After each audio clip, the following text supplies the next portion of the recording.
When they came for his father, they forgot to silence the witness. In the quiet corners of a gentrifying neighborhood, David Johnson's pharmacy stood as the last barrier against corporate development. His murder, disguised as police justice, was meant to be the final piece in a perfect conspiracy, until his son Elijah took the stand. What happens when a 10-year-old boy with flawless recall becomes the one thing corrupt men can't control? When the child they overlooked becomes the witness they can't discredit? A neighborhood watches, a mother fights, a system trembles, and a small voice speaking unshakable truths becomes the most dangerous sound in a courtroom built on comfortable lies. Some children inherit wealth, others inherit purpose. Elijah Johnson inherited his father's memory, and with it, the power to bring down an empire. Just before we get back to it, I'd love to know where you're watching from today. And if you're enjoying these stories, make sure you're subscribed, because tomorrow's special episode is one you definitely don't want to miss. The courthouse bustled with activity as the Johnson family made their way through the crowd. 10-year-old Elijah sat in the back seat of their aging sedan, watching his mother Maya apply lipstick with trembling hands. He noticed how her normally steady fingers quivered slightly, leaving a small smudge at the corner of her mouth. "Remember what we practiced," Maya said, meeting his eyes in the rearview mirror. "Just tell the truth." Her voice cracked on the last word. Outside, protesters waved signs reading "Justice for David," while counter-protesters held "Back the Blue" banners. News vans lined the courthouse steps, reporters rehearsing their stand-ups with the imposing building as their backdrop. As they exited the car, uniformed officers stationed outside gave them cold stares. One touched his badge, a silent gesture of solidarity with Officer Reeves. Elijah noticed his mother's typically immaculate appearance was slightly disheveled, a button misaligned on her blouse, a scuff on her right shoe. Small details that spoke volumes about their morning rush and her distracted state of mind. Inside, the courtroom divided visibly. The right side filled with officers in uniform and plainclothes, the left with community members wearing "Justice for David" buttons. Elijah cataloged specific details, counting 27 officers present, 14 in uniform, the rest in suits with visible badge bulges. The middle rows remained sparse, as if people feared appearing neutral. "Stay close," Maya whispered, guiding him down the aisle. Elijah's grandmother sat directly behind them, occasionally whispering prayers that sounded like gentle rain against a window. A sketch artist captured Elijah's face with swift pencil strokes, making him suddenly self-conscious. Across the room, Officer Michael Reeves adjusted his tie with manicured hands. His defense attorney patted his shoulder reassuringly, leaning in to whisper something that made Reeves nod confidently. Reeves made eye contact with Elijah, giving a slight smile that didn't reach his eyes. When the prosecutor looked their way, Reeves's demeanor instantly shifted to somber respect. Elijah noticed how Reeves's fingers tapped rhythmically when the prosecutor spoke, but went still when his own attorney talked. His posture was relaxed, legs spread wide, taking up space with the confidence of someone who expected to walk free. Judge Patricia Reynolds surveyed the courtroom with obvious displeasure, her reading glasses perched on the bridge of her nose. "This case has received undue media attention," she announced, glaring at the journalist in the back row. "I want to make myself absolutely clear. Emotional outbursts will result in immediate removal." She made pointed eye contact with both sides of the gallery during this warning. "This case must be decided on facts alone, not community sentiment or loyalty," she added, her voice carrying particular emphasis. Elijah noticed the judge's hand trembling slightly as she shuffled papers. A bailiff stood unusually close to her bench, scanning the crowd constantly. District Attorney Sarah Andrews approached Maya with clear hesitation. She leaned down, whispering intensely, "Are you absolutely certain? We can still use the recording alone." Elijah overheard fragments. "His age, trauma, defense will be brutal." Maya gripped Andrews' wrist and said firmly, "He needs to be seen. They need to hear it from him." The district attorney's assistant shook his head slightly, clearly disagreeing with the strategy. Elijah watched Andrews arrange and rearrange her papers, betraying her nervousness. The prosecution team kept glancing at the clock, as if hoping for a last-minute reprieve.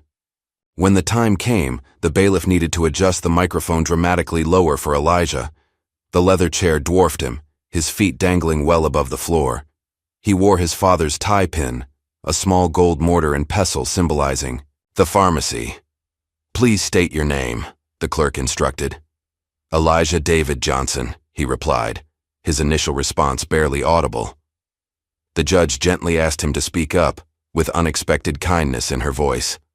Elijah's second attempt came out, clear and measured, surprising those expecting a timid child. "Elijah David Johnson," he repeated with perfect diction. He placed his hand on the Bible with careful reverence, having practiced this moment at home with his mother. The courtroom fell into absolute silence, the air conditioning suddenly seeming loud. District Attorney Andrews approached cautiously, standing at a careful distance. "Elijah, how old are you?" she began. 10 years and 7 months, he answered precisely. "And what grade are you in at school?" "5th grade at Lincoln Elementary, though I take advanced math with the 6th grade class."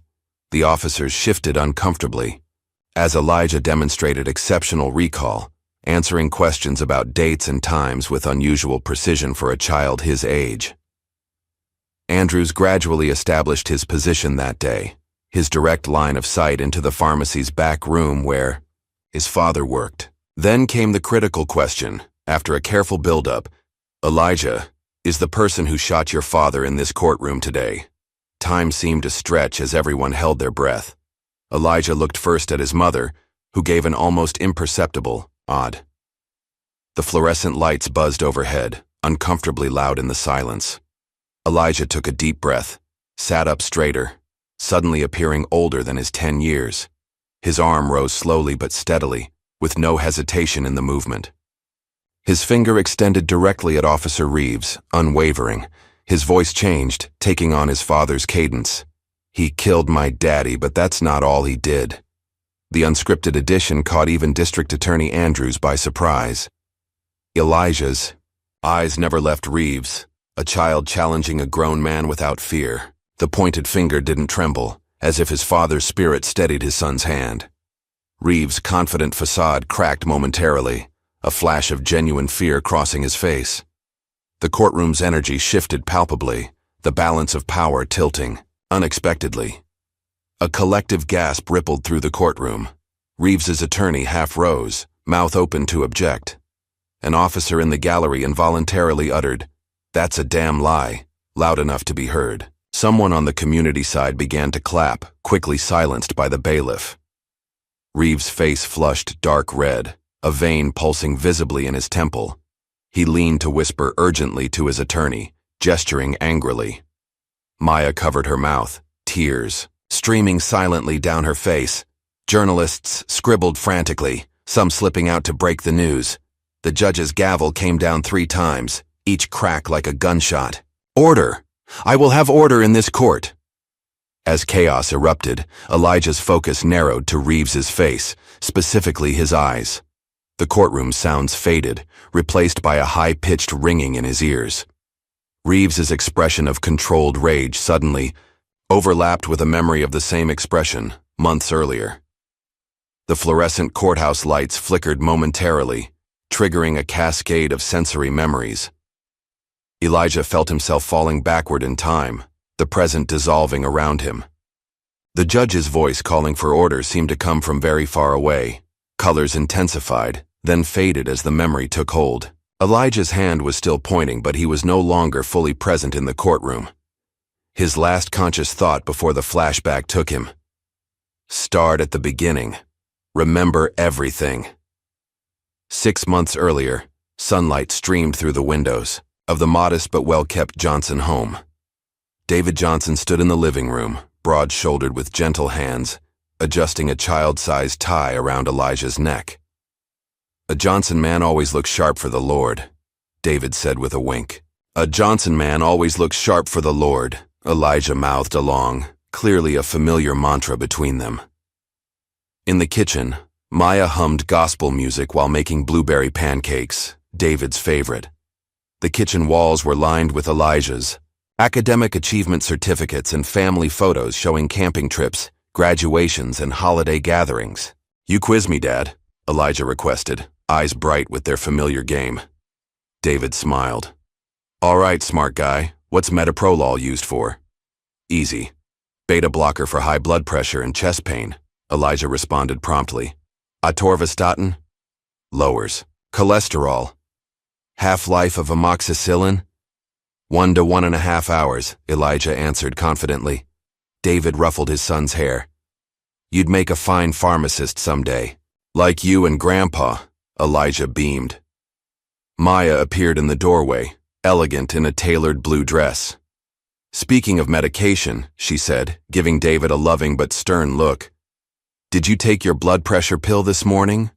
David placed his hand over his heart with mock offense. Woman, do you think I'd forget my own medicine? Yes, both Maya and Elijah answered simultaneously, dissolving into laughter. Their easy choreography around each other revealed years of comfortable routine. David setting the table while Maya finished cooking, Elijah knowing exactly when to bring the orange juice without being asked. A small framed photo of David's parents sat prominently displayed on the mantel, his father wearing a pharmacist's coat, identical to the one David now wore daily. As they prepared to leave for church, David led them in a family prayer, holding hands in a tight circle in the living room. Lord, we thank you for this day, for our health, and for each other.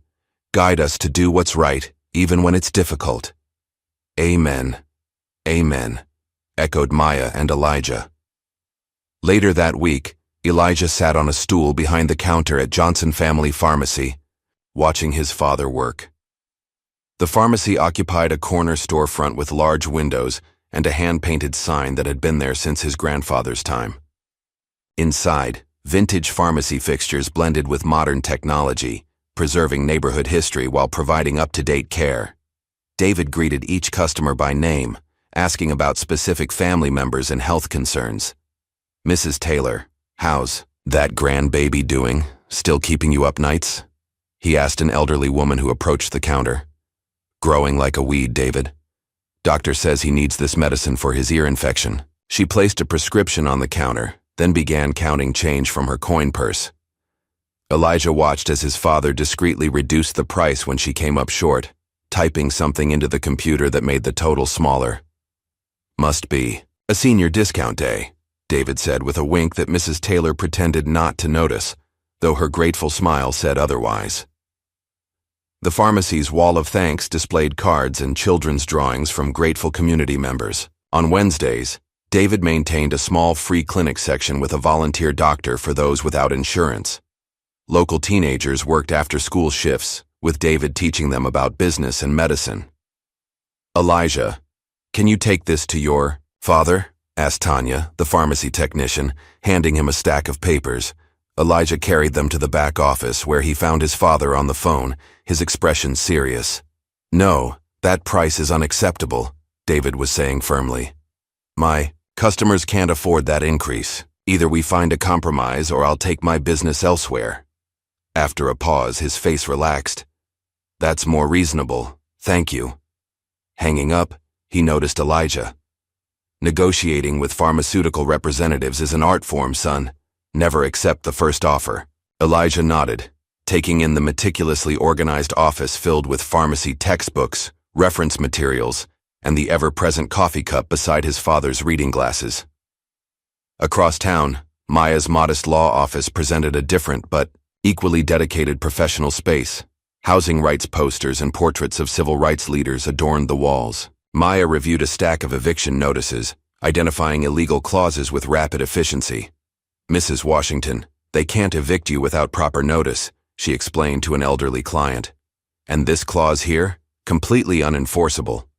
The woman sighed with relief. Bless you, Mrs. Johnson, I was so worried. After Mrs. Washington left, an elderly couple arrived with homemade food, placing it on Maya's desk with ceremony. You saved our apartment, Mrs. Johnson. This is just a small thank you, the husband said. Maya's paralegal, James, poked his head in after they left. That's the 5th pro bono case this month. The partners aren't going to be happy, Maya shrugged. Some things matter more than billable hours, James. Later, Maya was on the phone with city officials, her tone professional but unyielding. The law is quite clear on this matter, My clients have rights that your office is systematically ignoring. Hanging up, she noticed a filing cabinet labeled West Side Development Cases, with an unusually thick folder inside. She pulled it out, spreading the contents across her desk and frowning at what she saw. When Elijah arrived with the lunch she'd forgotten at home, he found her practicing courtroom arguments in the mirror. The pattern of harassment is clear, Your Honor. These aren't isolated incidents but coordinated attempts to force long-term residents from their homes. Mom? Elijah interrupted. Maya started quickly gathering the papers. Elijah, I didn't hear you come in. As she took the lunch bag, her office phone rang.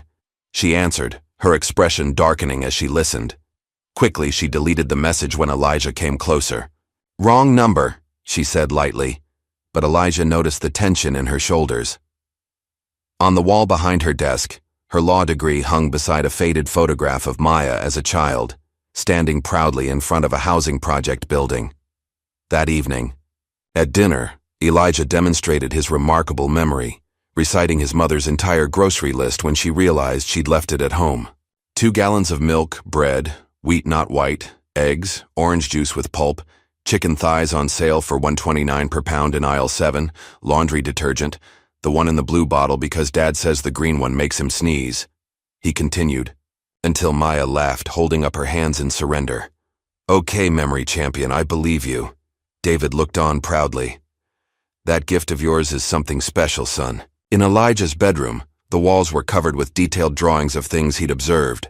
The pharmacist's scale at his father's shop, the courthouse where his mother worked, neighborhood buildings, all labeled with precise dates and times. His bookshelf contained notebooks where he recorded interesting things people don't think I notice, filled with surprisingly insightful observations for a 10-year-old. Later that night, Elijah pretended to be asleep on the couch but watched, through barely open eyes as his parents spoke in hushed tones. David removed a sealed envelope from inside a hollowed-out medical reference book on the shelf. Are you sure we should be doing this? Maya whispered, looking worried. If we don't, who will? David replied, spreading documents across the dining table. Elijah could see property maps and financial documents organized into neat piles. A list of names including the police chief, mayor, and West Side Partners LLC had connection lines drawn. Between them, we need more evidence, Maya argued. Nobody will take our word over theirs. We're not just doing this for us, David said firmly. We're doing it for everyone they've pushed out.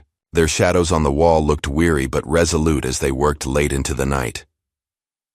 Elijah silently memorized the documents and names before slipping back to his bedroom, storing the information away like the treasure he somehow knew it would become. Several days later, Elijah was helping his father at the pharmacy when the bell above the door jingled. Officer Michael Reeves entered with sunglasses on, removing them slowly for dramatic effect. His patrol car was parked directly in front of the entrance, lights flashing unnecessarily. Just a routine health and safety inspection, he announced, loudly enough for all customers to hear. David maintained professional courtesy, while customers watched nervously. Of course, officer. How can I help? Reeves ran white-gloved fingers along shelves, checking for dust, looking disappointed to find none. I hear some pharmacies in this area have problems with inventory control, he said with false concern. Not here, David replied evenly.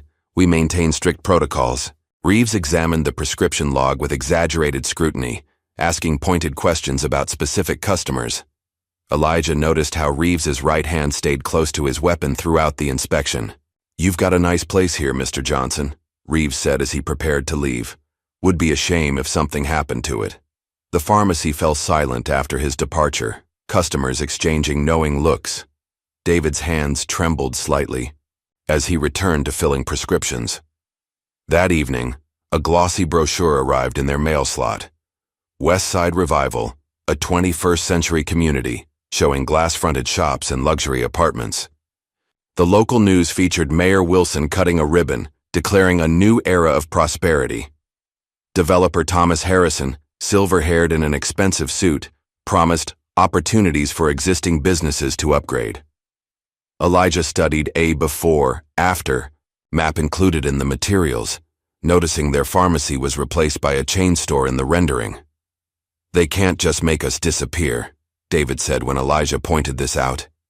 "Legally, they might be able to," Maya responded grimly. Eminent domain is powerful, especially with the right connections. Real estate agents suddenly appeared in the neighborhood, making lowball offers on properties. A "coming soon" premium retail space sign was erected across from the pharmacy. David watched elderly neighbors packing moving trucks, their buildings, sold to developers. "This isn't right," he muttered, hands clenching into fists at his sides.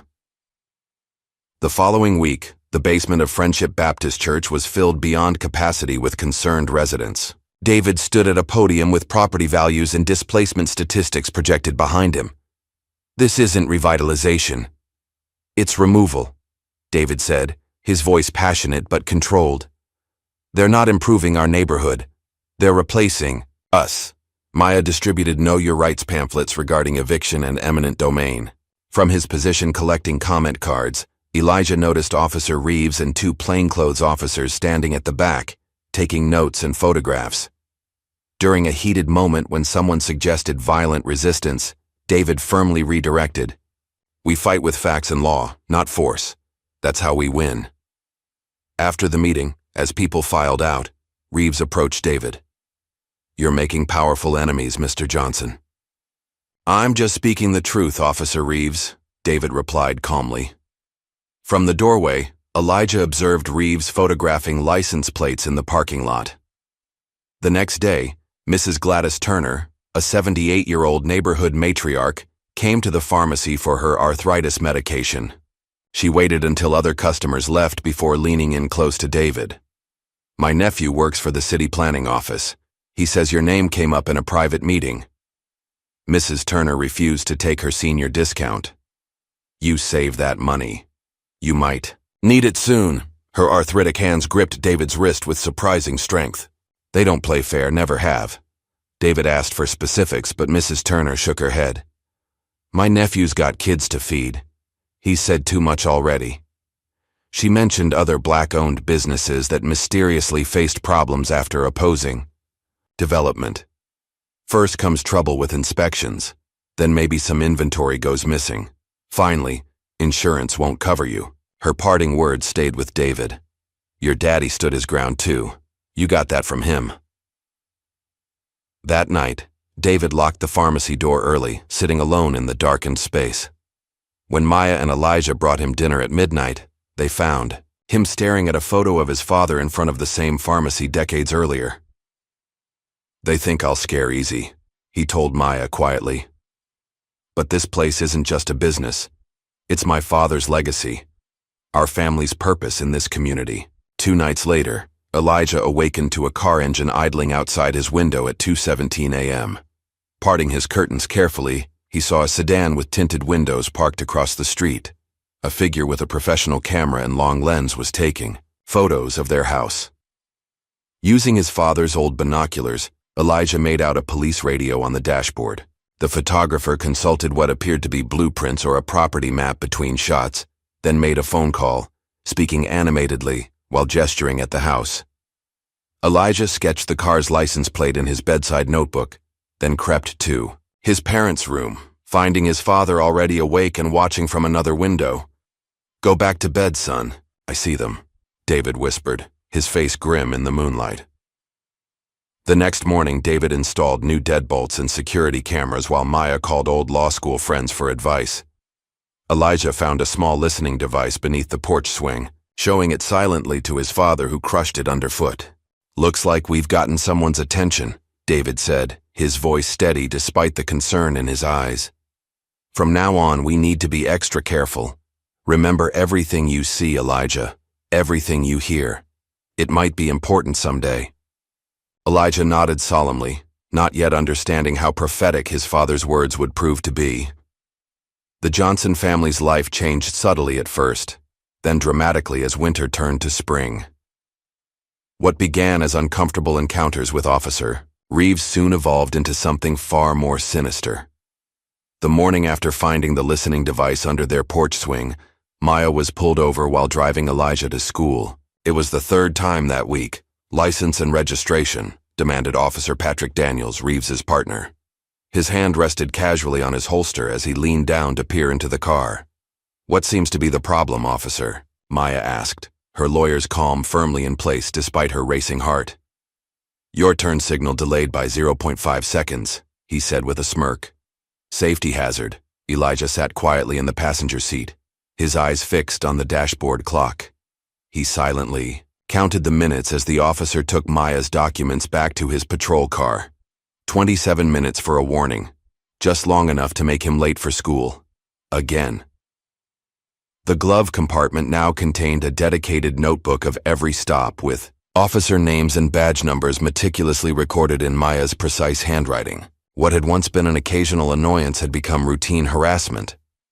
That evening, David arrived home an hour late, his clothes rumpled and expression grim. "What happened?" Maya asked, immediately sensing something was wrong. "3 patrol. Cars surrounded me on Oak Street," he explained, sinking into a kitchen chair. "Said I matched a suspect description. Made me stand spread-eagled against the car while they ran my license." "How long?" 40 minutes. And when they finally let me go, I noticed my taillight was suddenly broken." He shook his head. "It wasn't broken when I left the pharmacy." The next day, Maya installed a dashboard camera. During her next stop, the officers demanded she turn it off. "It's my legal right to record," she argued. "Turn it off, or we'll consider it obstruction," came the reply. The family established a protocol. Text your location when stopped. Call if detained longer than 15 minutes. Even Elijah's phone now had emergency contacts and instructions programmed in. One rainy evening, Elijah watched from the car as his father was made to stand in a downpour during a traffic stop, while officers stayed dry in their vehicles. Later, a sympathetic officer quietly advised David to take a different route to work. Neighbors started to avoid them, crossing the street when they approached, declining dinner invitations. The invisible wall of fear was building, exactly as intended. The harassment extended beyond traffic stops. On a Tuesday morning in April, a health inspector arrived at Johnson Family Pharmacy without notice. Elijah, helping after school, noticed the man wore an expensive watch similar to one Reeves often displayed. Anonymous complaint, the inspector cited as the reason for the surprise visit. His eyes never quite met David's as he spoke. The inspector found fault with storage temperatures that had passed inspection for years. "This refrigerator is running 0.3 degrees above regulation," he announced triumphantly. David frowned. "That's within the acceptable margin of error for the thermometer itself." The inspector ignored him, moving on to examine the prescription organization system. "This is non-compliant," he declared, pointing to a filing method that David had used for 15 years without issue. "Every pharmacy in town uses this exact system," David argued, his patience wearing thin. "Not my concern," the inspector replied coldly. The next day, a second inspector arrived for follow-up, focusing on entirely different areas than the first. Examination. By week's end, a $5,000 fine arrived with a 48-hour deadline to fix critical violations. David stayed overnight at the pharmacy, reorganizing everything according to the suddenly strict interpretations. When Elijah brought him breakfast, he found his father hollow-eyed with exhaustion. Meanwhile, Maya was researching the inspector, discovering his brother worked in the police department under Reeves's direct supervision. "It's all connected," she told David that night. "Every bit of it." A regular customer who worked for the health department whispered to David as he picked up his medication. "They're targeting specific businesses. 3 of you this month." David installed temperature monitors with backup records after his insulin. Storage was questioned. "If they want to play games with regulations, we'll document every decimal point," he told Elijah. The threats became more direct as spring advanced. Maya found a note on her windshield. "Drop the Martin case or else." The family phone rang at 3 a.m. repeatedly, with only breathing on the other end when answered. One afternoon, Elijah discovered his bicycle tires slashed in the school rack. The following week, a brick crashed through the pharmacy window, with "leave" scratched into it. The police response took over an hour, with Officer Reeves happening to be the responding officer. Probably just kids, Reeves suggested, examining the brick with gloved hands. Unless you've made enemies, Mr. Johnson. Maya received emails with photos of their home and Elijah's school schedule. David found a mock eviction notice on the pharmacy door. Coming soon, neighborhood cleanup. A funeral wreath was delivered to their home with a card reading, R.I.P. Johnson Family Business. Elijah noticed his father now carried pepper spray and checked their doors repeatedly throughout the evening. Maya installed a security system that David insisted they test nightly. The family created a safe word to use in emergencies: blueberry, Elijah's favorite pancake flavor. The harassment followed Elijah to school. After acing a history test on civil rights movements with a perfect score, Mrs. Whitman, whose brother served on the police force, accused him of cheating. "No student has ever gotten perfect scores on 3 tests in a row," she declared in front of the entire class. Elijah's face burned with humiliation. "I can recite the textbook passages from memory," he offered quietly. "Prove it," Mrs. Whitman challenged. To her visible astonishment, Elijah recited 3 pages verbatim, his perfect recall on full display. Rather than apologizing, she sent him to the principal's office for talking back. When Maya arrived, she found Elijah sitting alone in the office, next to Officer Reeves, who claimed to be on school duty. "Dishonesty often runs in families," Reeves suggested with a cold smile. Maya noticed Elijah's meticulous homework notebook was missing from his backpack. When other teachers arrived to defend Elijah, bringing evidence of his exceptional work, Maya threatened legal action for defamation. Later, Elijah overheard Mrs. Whitman on the phone. "I did what you asked, but it backfired. The kid's some kind of genius." As the pressure mounted, Maya noticed a pattern in her housing discrimination cases. 6 clients from the same neighborhood faced eviction after police reports of disturbances, all reports filed by officers connected to Reeves's precinct. Her client, Maria Vasquez, showed Maya police reports with identical language but different dates. "It's like they used the same form and just changed the date," Maria observed. Maya pulled property records, discovering all affected buildings had been recently purchased by shell companies. Further investigation revealed these shell companies traced back to Westside Development Partners. A client played a voicemail for Maya. "The officer said if I fight the eviction, he'll call child services. I can't risk losing my kids." Maya visited a senior housing complex where residents whispered about police wellness checks that always found violations. One elderly client showed Maya a photo of Officer Reeves with the development company CEO at a charity golf tournament. "They act like they're on opposite sides, but look," the old man said, tapping the photograph.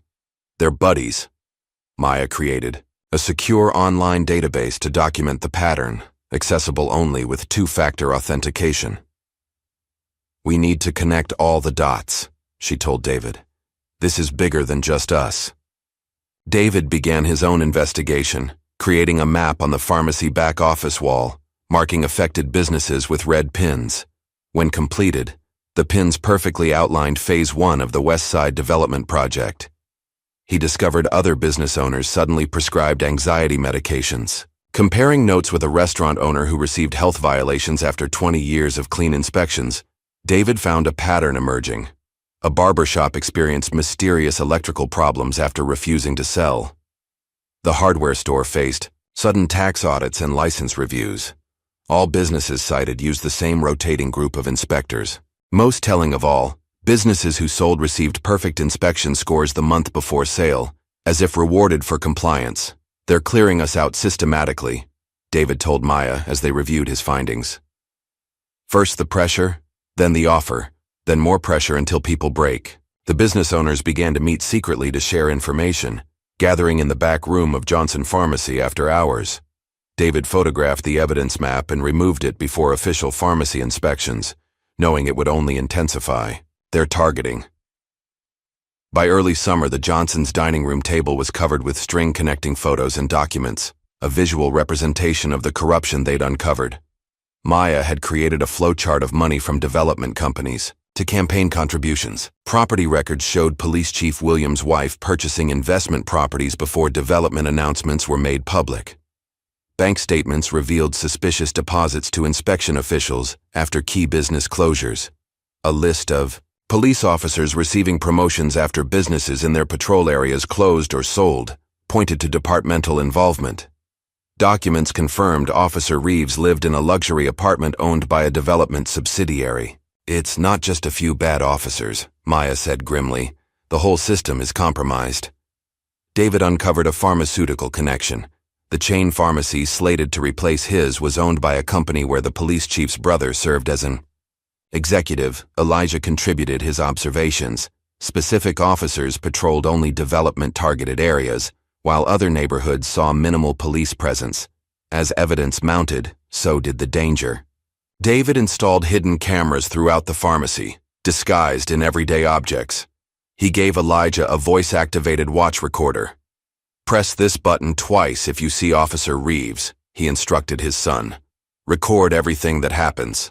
Maya created an encrypted email account that automatically forwarded evidence to trusted journalists, if not accessed for 72 hours. David showed Elijah secret compartments in the pharmacy floor. "If anything happens, remember where these are," he said, his expression more serious than Elijah had ever seen. The family established code words for different situations. Red umbrella meant record everything happening. Maya met with a digital security expert who installed protection on their devices. David taught Elijah memory techniques for license plates and badge numbers. A hidden thumb drive in Elijah's action figure contained backup copies of key evidence. "Remember," David told Elijah one night, "sometimes the most important thing you can do is remember. The truth has power, but only if someone is brave enough to tell it." Their preparations weren't just precautionary. One evening after a court hearing, rookie officer Teresa Lewis lingered as Maya packed her briefcase. She followed Maya to the parking garage, nervously checking over her shoulder. "I didn't sign up for this," Officer Lewis whispered. "My family lives in the neighborhood too." She passed Maya a note about weekly target updates in the precinct basement. "Reeves maintains a separate file system outside official records," Lewis revealed, her voice barely audible. "They call it community improvement assignments. It's all coordinated with developers." Lewis explained the pattern. First came surveillance, then citations, finally, incident creation. "Reeves keeps talking about your family. He's obsessed with making an example of you." She provided information about a scheduled pharmacy inspection, with planted evidence already planned. When Maya offered protection, Lewis left hastily. "They're watching me too. Destroy this note." The breaking point came on a warm June evening. Officer Reeves knocked on their front door during dinner, his patrol car parked visibly in the driveway. "Just a community wellness check," he announced, his smile not reaching his eyes. "We care about our neighborhood families." Reeves noted specific details about their home. "Nice family photos. Elijah's school picture turned out well." He made pointed references to Elijah's schedule. "Middle school starts earlier next year. 7:45, isn't it?" David positioned himself between Reeves and Elijah, tension visible in his shoulders. "We're fine, officer. Thank you for your concern." Reeves noticed their new security system. "Those cameras don't always capture everything, you know." He mentioned recent drug activity near Elijah's route to school. "You can never be too careful with children." Maya recorded the interaction discreetly with her phone in her pocket. Before leaving, Reeves left his business card on the entryway table. "Call me directly if you see anything suspicious, day or night." After he left, Elijah had a panic attack, revealing Reeves had been parked outside his school 3 times that week. "He just sits there, watching us at recess," Elijah gasped between sobs. David and Maya exchanged grim looks over their son's head. "We're out of time," David said softly. "We need to move faster." 3 nights after Reeves's wellness check, David's phone vibrated at 11:38 p.m. with a text from an unknown number. "Meeting tonight. Supermarket lot. Midnight." David slipped out of bed, telling Maya he'd received a tip about something happening tonight. "I'll be careful," he promised, kissing her forehead. Unknown to either parent, Elijah woke at the sound of the front door closing. Something in his father's secretive departure triggered an alarm in his mind. He quickly dressed and followed, keeping to the shadows as his father had taught him during their spy games. The empty supermarket parking lot lay 6 blocks away. Elijah hid behind a dumpster, activating his recording watch as his father had instructed. David positioned himself behind an abandoned shopping cart corral, his own phone held low, camera, likely recording. At precisely midnight, Officer Reeves arrived in an unmarked sedan. He was joined by Thomas Harrison, the silver-haired developer from the brochures, and Councilman Frank Porter, who chaired the city planning committee. "The Phase 2 announcement goes public next week," Harrison said, lighting an expensive cigar. "We need the obstacles cleared." Reeves nodded. "Johnson is the linchpin. If he goes, the others will fold." "The code violations haven't worked?" Porter asked. "Insufficient pressure," Reeves replied. "He documents everything, fixes it all to the letter." The councilman suggested eminent domain, but Reeves shook his head. "Too public, too many questions. The mayor wants this handled quietly." "I don't care how you do it," Harrison said, blowing smoke rings into the night air. "But that corner needs to be vacant by quarter's end. The investors are getting impatient." The men discussed cash bonuses for each property acquisition, with specific amounts for the pharmacy location. "Johnson has evidence," Reeves said, his voice tighter than before. "He's been documenting everything." "Then find it," Harrison ordered, "and make it disappear." The men planned a pharmacy raid. "We plant enough to put him away, problem solved," Reeves suggested. Elijah gasped involuntarily, knocking over an empty bottle. It clattered across the asphalt, causing all three men to turn in his direction. "What was that?" Porter demanded. "Probably just a cat," Reeves said, but he moved toward the dumpster, hand on his weapon. Elijah slipped away in the darkness, scrambling home through backyards and side streets. He arrived just minutes before his father returned, pretending to be asleep when David checked on him. Under his blankets, Elijah clutched the recording watch, his heart hammering against his ribs. He had evidence now, real evidence of what they were planning. The next morning brought new troubles. David's pharmaceutical supplier called. "I can't deliver your order this week." "Why not?" "We've done business for 15 years, David pressed. "I'm sorry. That's all I can say." The line went dead. David drove to the warehouse personally, finding the manager nervous and evasive. "I've got a family too, David," the man finally admitted, glancing at security cameras overhead. "They made it clear what would happen if I kept supplying you." Over the next few days, David discovered all local suppliers had received similar warnings. One supplier showed David a police report falsely claiming his pharmacy was under investigation for illegal distribution. Meanwhile, chain pharmacies received notification to prepare for increased neighborhood demand, a clear indication they anticipated Johnson Pharmacy's closure. A longtime delivery driver secretly provided a name. Captain Miller had authorized the supplier notifications. Maya's research revealed Captain Miller's brother-in-law sat on the board of the development company. The final blow came when David found a hand-delivered letter from the state pharmacy board about an anonymous complaint. Maya made emergency calls to suppliers in neighboring states while David drove 4 hours to collect critical medications for patients who couldn't wait. "They're trying to cut off our supply lines," David told Maya that night. "Without inventory, we can't serve the community. Without serving the community, we have no business." "They want us desperate," Maya observed. "Desperate enough to sell." On the legal front, Maya was facing her own crisis. Her strongest housing discrimination case, the Martin family eviction, suddenly unraveled. She arrived at court to find the clerk looking confused. "That case was dismissed yesterday," he informed her. "That's impossible. I'm the attorney of record. I would have been notified." Investigation revealed the case file's evidence exhibits were missing, including police harassment documentation. The judge's dismissal cited insufficient evidence, despite Maya having submitted extensive documentation just days earlier. Security footage of the file room was mysteriously corrupted during the hours the files went missing. The court reporter's transcript had key testimony from police witnesses removed.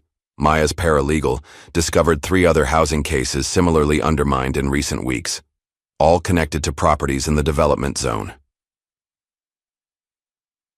The Martin family called in panic. "They've scheduled our eviction for tomorrow despite the legal stay." Maya rushed to an emergency hearing, finding a different judge assigned, one with known connections to developers. Her frantic call to David summed up their situation. They're not just bending the system. They own it. That night, Maya connected with attorneys in 5 other cities facing similar development patterns. A video conference revealed identical tactics: police harassment preceding development announcements, minority-owned businesses targeted. First, creating divided community response.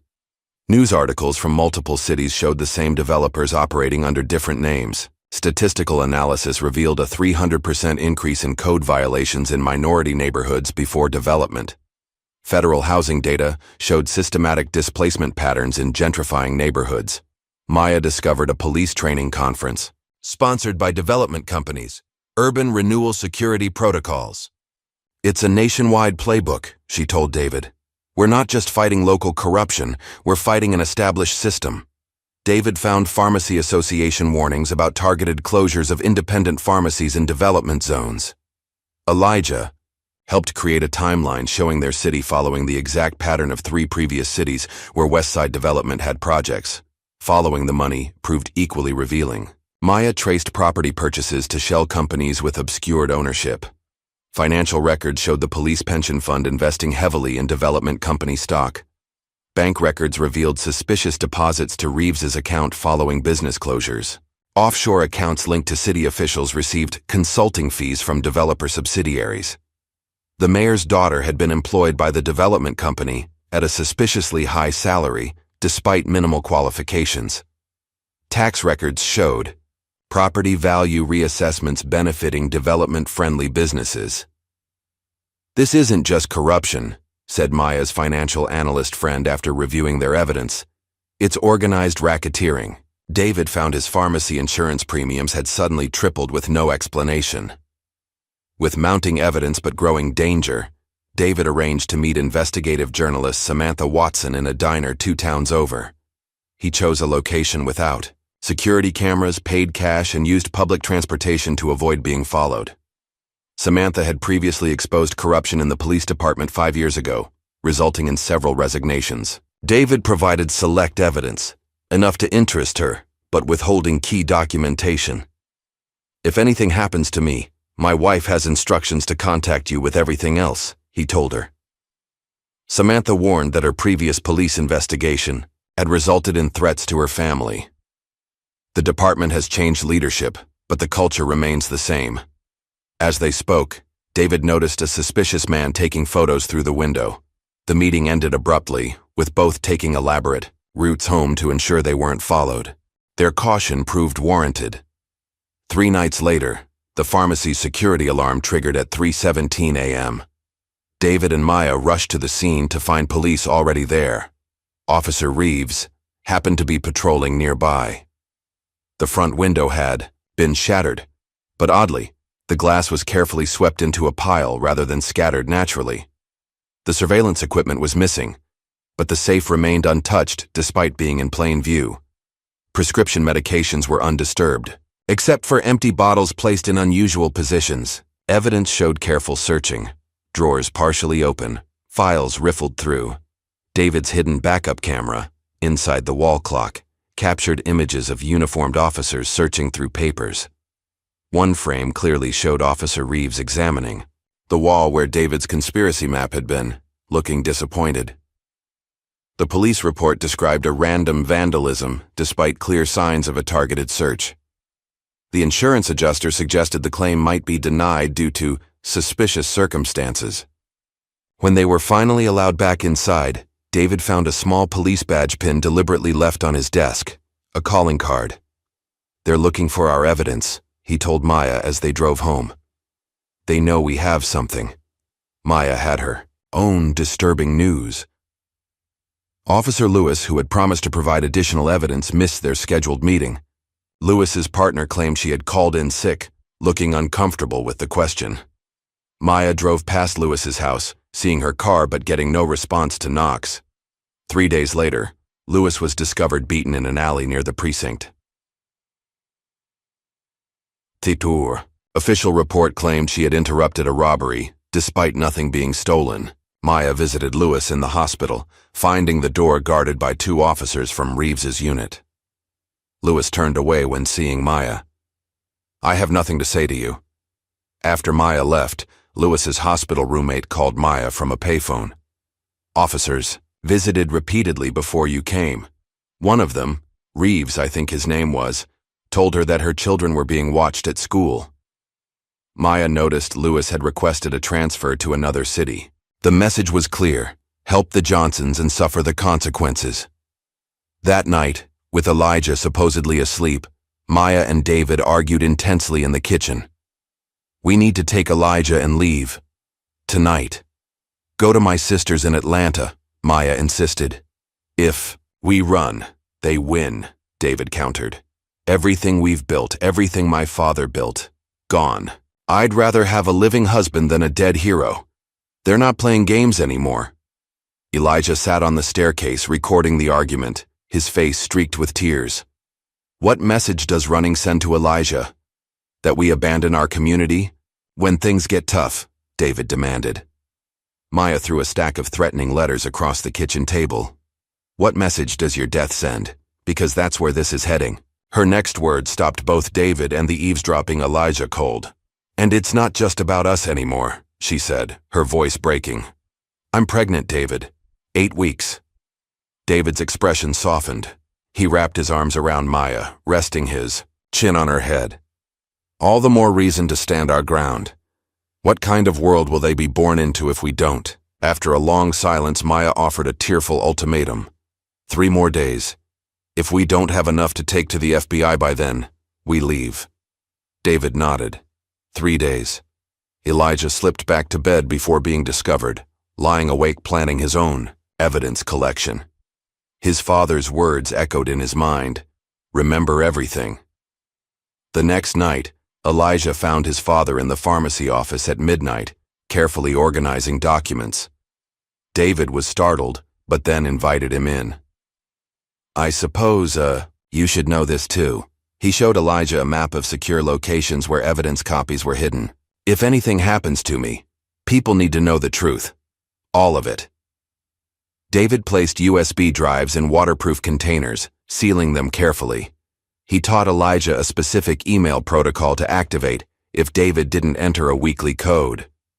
"This sends everything to people who can help: journalists, FBI, trusted lawyers." David showed Elijah a secret compartment behind the bathroom tile in their home. Inside, cash, prepaid phones, emergency contact numbers, and bus tickets to Atlanta. "Your job is to protect your mother and the baby no matter what. Everything else is secondary." His father's next words burned into Elijah's memory. "Johnson men stand for truth, even when it's dangerous. It's what my father taught me, and what I'm teaching you." The two made a solemn pinky promise between them. Remember everything. Neither realized this would be their last private conversation, or that within 48 hours Elijah would be called upon to honor that promise in ways they couldn't imagine. The morning dawned deceptively beautiful. Sunlight streamed through the kitchen, windows as the Johnson family gathered for breakfast. David made pancakes, something he usually only did on weekends. "What's the occasion?"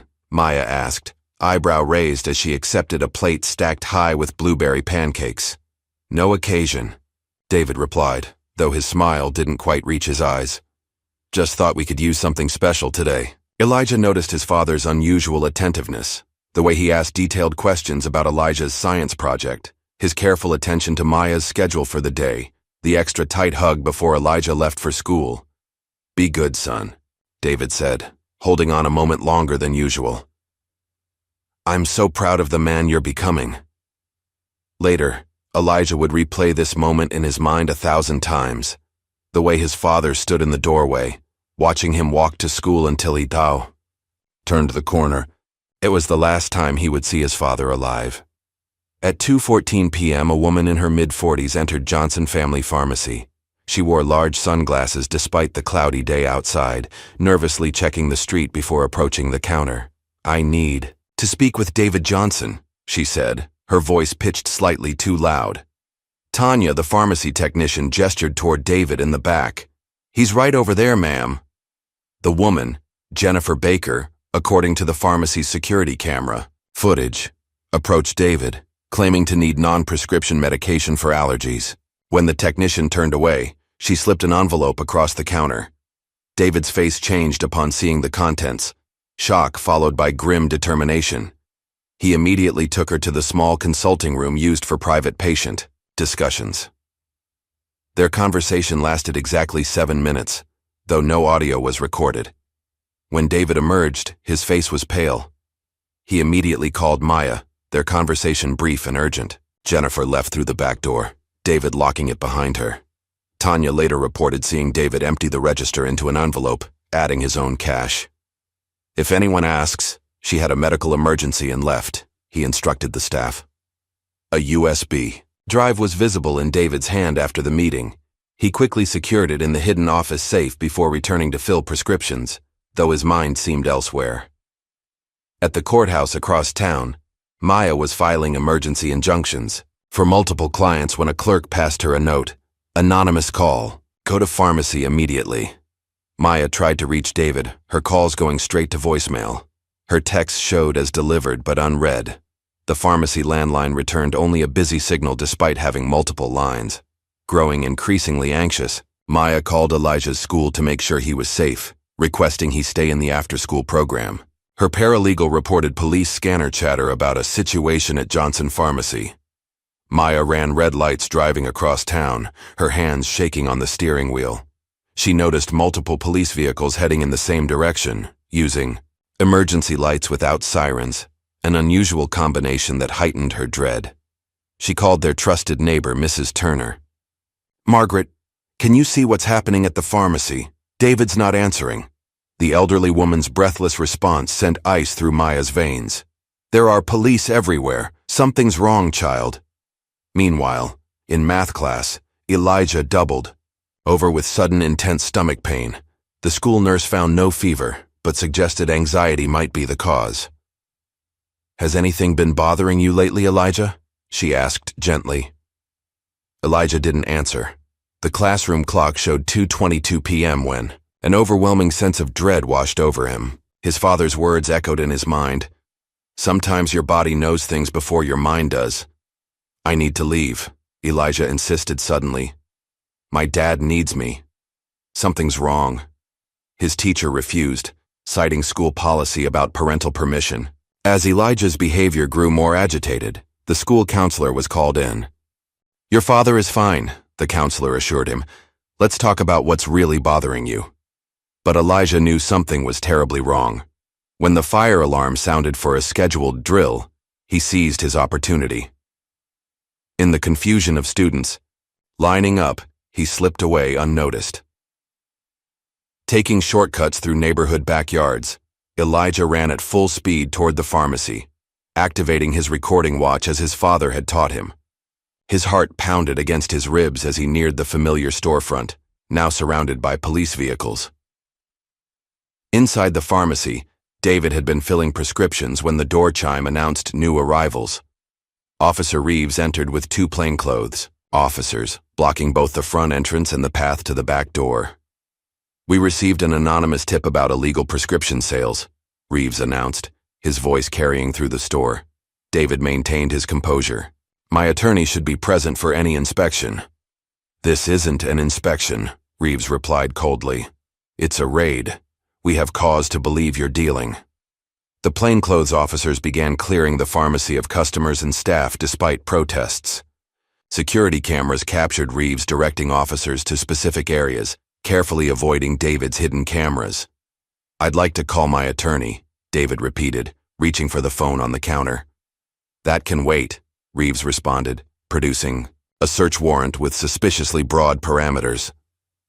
"We know about your meeting with Jennifer Baker," Reeves continued, his smile predatory. "She's already talking." David's composed exterior cracked at the mention of Baker. "What have you done to her?" "Cooperation can make things easier for everyone involved," Reeves said, ignoring the question.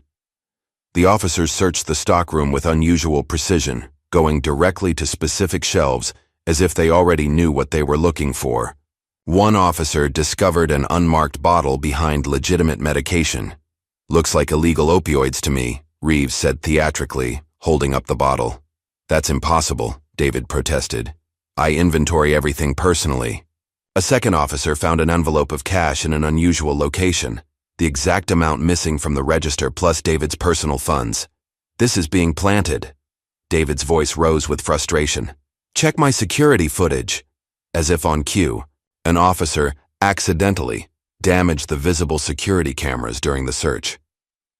Reeves produced photos of David meeting Jennifer Baker. "Your distributor for illegal prescriptions," he declared triumphantly. David realized Baker had been coerced or was working with police. "What did you threaten her with?" Reeves ignored the question, beginning to read Miranda rights with satisfaction. David noticed a small recorder blinking in one officer's pocket. Understanding the scenario was being staged for official records. Through the back window, David caught sight of movement. Elijah's face peering in, eyes wide with fear. In that moment, David also saw Maya's car pulling up outside. "Before you continue this charade," David said firmly, "you should know I have evidence of everything." He detailed the corruption evidence, including recordings of Reeves's midnight meeting with the developers.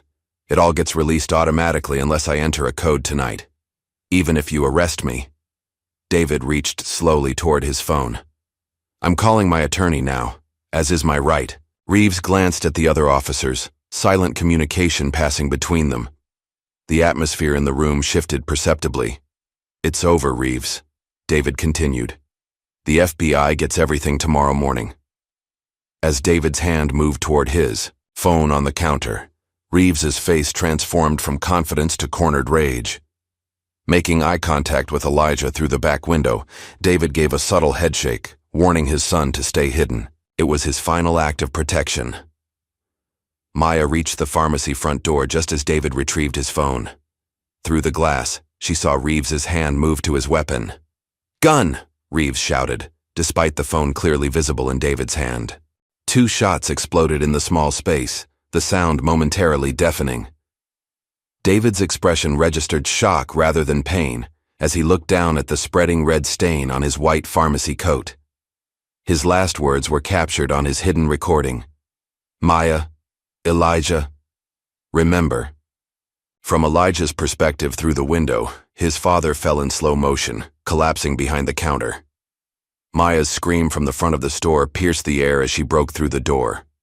With practiced efficiency, Reeves planted his backup weapon near David's outstretched hand. The other officers' expressions registered momentary shock. This wasn't part of the plan. "He went for a weapon," Reeves told them coldly. "We all saw it."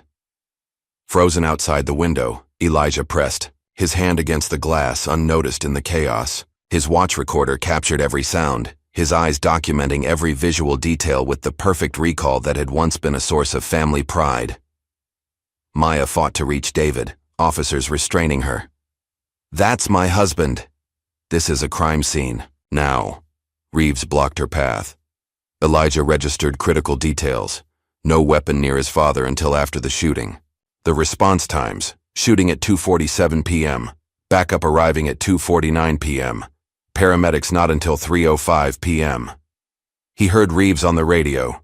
"Shots fired, officer involved, suspect down." His voice completely calm, as if reporting the weather. "One younger." Officer vomited in the corner, clearly distressed by what had transpired. Moving silently to the pharmacy's back entrance, Elijah used the key his father had given him. While officers focused on the front scene, he retrieved the USB drive from the hidden compartment his father had shown him just days before. The final image seared into his memory. His father's unseeing eyes, hands still reaching toward the phone. That might have saved him. Within minutes, police response became overwhelming. 14 vehicles arrived, despite no officer injury being reported. Crime scene tape created a perimeter extending unusually far from the building. Officer James Wilson, Reeves's loyal colleague, took witness statements, visibly directing answers toward the narrative they wanted to establish. News vans arrived, a police spokesman already prepared with a detailed statement suggesting prior knowledge. Maya was held in a patrol car, denied access to David's body or the scene. Reeves emerged, immediately surrounded by a protective circle of fellow officers. Evidence technicians were directed to specific areas, avoiding others without explanation. Pharmacy. Customers gathered across the street, kept at a distance. Those who questioned the police narrative were identified by plainclothes officers for later visits. Maya's repeated requests for her attorney were ignored. "This doesn't concern you." Yet, Police Chief Williams arrived personally, huddling with Reeves before official statements were made. Elijah hid in the growing crowd, recording watch still active, memorizing faces and actions. He overheard a paramedic telling his partner, "He was dead before we arrived. They waited too long to call us." By evening, the official story had already solidified. The news lead story proclaimed, "Local pharmacist killed in drug enforcement operation." The police chief's press conference announced, "The discovery of significant quantities of illegally distributed prescription medications." Carefully edited body cam footage released showed only the moment David reached for his phone, conveniently cutting before showing it was not a weapon. News graphics depicted Johnson Pharmacy as the center of a neighborhood drug distribution network. Unnamed police sources revealed previous investigations into the establishment. Mayor Wilson expressed sadness but support for our officers in dangerous situations. Selective criminal background information was released. David's college protest arrest was highlighted, while his community service record and professional accolades went unmentioned. Social media campaigns emerged with suspicious coordination, promoting the hashtag, "Bad Business is Out." The development company press release was postponed, out of respect, but classified emails later revealed internal discussions about fortuitous timing. Elijah watched the reports in horrified silence, recording each lie in the journal his father had given him. His perfect memory, once a source of academic pride, now became a vault preserving the truth no one else seemed willing to acknowledge. Rain fell in sheets the morning of David Johnson's funeral. Friendship Baptist Church overflowed with mourners, despite the downpour, many standing outside under umbrellas. Unmarked police cars photographed attendees from across the street, officers noting license plate numbers and faces. Pastor Williams delivered a eulogy, carefully avoiding mention of the circumstances. "David Johnson was taken from us too soon. His dedication to this community, his love for his family, and his generous spirit leave a legacy that will endure." Maya sat in the front pew, physically supported by her sister Nicole, who had flown in from Atlanta. Her eyes were hollow, her skin pale against her black dress. Beside her, Elijah remained stoic beyond his years, his back straight, his expression unreadable as he scanned the mourners, identifying 5 undercover officers among them. During the service, Officer Reeves drove slowly past the church, making deliberate eye contact with Elijah through the window. The message was clear: "I'm watching, always watching." Community members whispered about trouble for attending, some leaving early when they spotted the surveillance. David's pharmacy colleagues spoke about his ethics and care for the community, their voices quavering with emotion and fear. Maya had prepared a speech, but the funeral director intervened at the last minute. "Best to keep things non-controversial," he advised, showing her a text message from someone he wouldn't name. At the cemetery, the service was interrupted by a drone hovering overhead, its camera clearly directed at the mourners. Maya's brother spotted it and, in a moment of rage, shot it down with a well-aimed rock. Elijah stood before his father's casket, carefully placing David's pharmacist pin atop the polished wood. "I remember everything," he whispered. "I promise." In the weeks that followed, Justice for David signs appeared in some windows around the neighborhood, only to be quickly removed after police welfare checks to those homes. Longtime family friends crossed the street to avoid Maya and Elijah, fear of association overriding decades of friendship. A community meeting at church drew sparse attendance, the empty chairs speaking volumes about the climate of intimidation that had descended. Local business owners expressed sympathy privately but kept their distance publicly. Anonymous support emerged in small ways. Groceries left on the Johnson porch, envelopes of cash in the mailbox, notes of condolence without signatures. David's regular pharmacy customers divided, some defending him fiercely, others questioning if they knew him at all. Neighborhood watch groups suddenly began monitoring the Johnson home, reporting visitors to the police. The development company seized the opportunity, offering to purchase homes at premium rates for those uncomfortable with recent events. Many sold, particularly those nearest to the Johnson residence. Maya overheard mothers at school pickup whispering, "I can't let my kids play with Elijah now. What if police are watching his house?" The pastor received pressure to scale back church support for the family. Only a few brave allies stood firm, most notably Mrs. Turner, who brought food daily, declaring loudly for anyone listening, "They killed this boy's father. They won't starve him too." Financial pressures mounted immediately. A formal letter from the mortgage company arrived citing review of loan circumstances. Maya discovered a second mortgage David allegedly took out 3 months prior, with paperwork bearing a signature that didn't match his handwriting. Her research revealed the mortgage company had been recently acquired by a development-linked bank. A property tax reassessment arrived showing a 40% increase with a 30-day payment window. Their home insurance was abruptly canceled due to increased risk factors in neighborhood. Water damage appeared in the basement from a mysterious pipe break at street level that no other homes experienced. A city inspector declared the house potentially unsafe after an anonymous complaint. Neighbors on both sides received lucrative offers to sell, creating physical isolation as houses were quickly demolished for preparation work. A foreclosure notice appeared despite Maya's legal challenges. Her sister offered their Atlanta home. Again, "This house isn't worth your lives." Elijah found survey markers placed on their property without permission, removing them nightly, only to find them replaced each morning. Through it all, Elijah remained silent. For 32 days after the shooting, he didn't speak a single word, communicating only through written notes. The school psychologist expressed concern about selective mutism caused by trauma, recommending therapy that Maya couldn't afford now that David's income was gone. Elijah's bedroom walls became covered with intricate diagrams connecting events, incomprehensible to anyone but him. His journal entries grew increasingly detailed, recording overheard conversations verbatim with times, dates, and speakers precisely noted. Maya found him sleepwalking one night, arranging items in the living room to exactly the position they had been in before David died. In his closet, hidden behind clothes, he created a replica of his father's evidence wall. He developed a complex code system in his notebooks that only he understood, refusing to relinquish his father's watch, sleeping with it clasped tightly to his chest. Maya discovered he recorded everything: conversations, news reports, phone calls. His entire existence had become devoted to preserving what others sought to erase. After 32 days of silence, Elijah spoke his first words to his grandmother while she prepared dinner in their kitchen. "They're lying about Dad," he said, quietly. "I can prove it."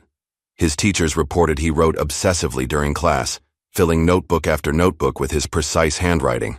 They worried about his fixation, but couldn't deny his academic performance remained exceptional, despite his trauma. Meanwhile, the police department announced a thorough review of the shooting incident. The investigative team was composed entirely of officers from Reeves's precinct, a fact local media failed to mention. Interview requests were sent to Maya at an incorrect address, then marked "refuse to cooperate" in the final report. Witness statements were selectively edited, with key contradictions omitted. Officer Reeves received paid administrative leave, described as standard procedure, while being privately assured his job was secure. The investigation was completed, in record time, just 12 days, with findings announced Friday evening to minimize news coverage. The official conclusion declared, "Officer acted within departmental guidelines when faced with perceived threat." The press conference refused questions, directing all inquiries to the police union attorney. When the investigative report was finally provided to Maya's attorney, it arrived heavily redacted, with entire pages blacked out citing ongoing security concerns. The ballistics analysis omitted critical details about the angle of shots and distance. The medical examiner was pressured to modify initial findings about entry wounds that contradicted the official narrative. Body camera footage from 2 officers was mysteriously corrupted, while footage from Reeves's camera was available but missing. 2 crucial minutes before the shooting, the department announced mandatory retraining as the sole consequence, presented as a proactive measure rather than a response to wrongdoing. Internal messages, later leaked, congratulated the team on efficient resolution of the case. Reeves returned to duty after minimal leave, receiving informal congratulations from superior officers. Maya's formal complaints were labeled emotionally motivated and dismissed without investigation. Despite the official closure, Maya discovered David's weekly coded email hadn't been sent, triggering his automated evidence release system. Trusted friends began contacting her about receiving encrypted files with instructions to hold them securely. Maya found directions hidden in Elijah's favorite book about accessing secure cloud storage containing duplicates of everything. The voice-activated safe in the pharmacy basement, now under police control, contained original documents and recordings they couldn't access. David's pharmacy assistant revealed a hidden compartment behind the bathroom tile containing flash drives with additional backup files. Maya learned David had been working with a federal pharmacy investigator before his death, though their contact information was lost in the chaos. The encrypted message system between evidence holders prevented coordination from being tracked, a precaution that now seemed prescient given the surveillance they faced. Journalist Samantha Watson contacted Maya. "David sent me something the day he died. We need to meet." For 3 nights straight, Maya and Elijah worked through evidence pieces, creating a comprehensive timeline of events leading to David's death. The picture that emerged was far more damning than even they had suspected. When Maya finally approached District Attorney Sarah Andrews with their findings, she was initially rejected.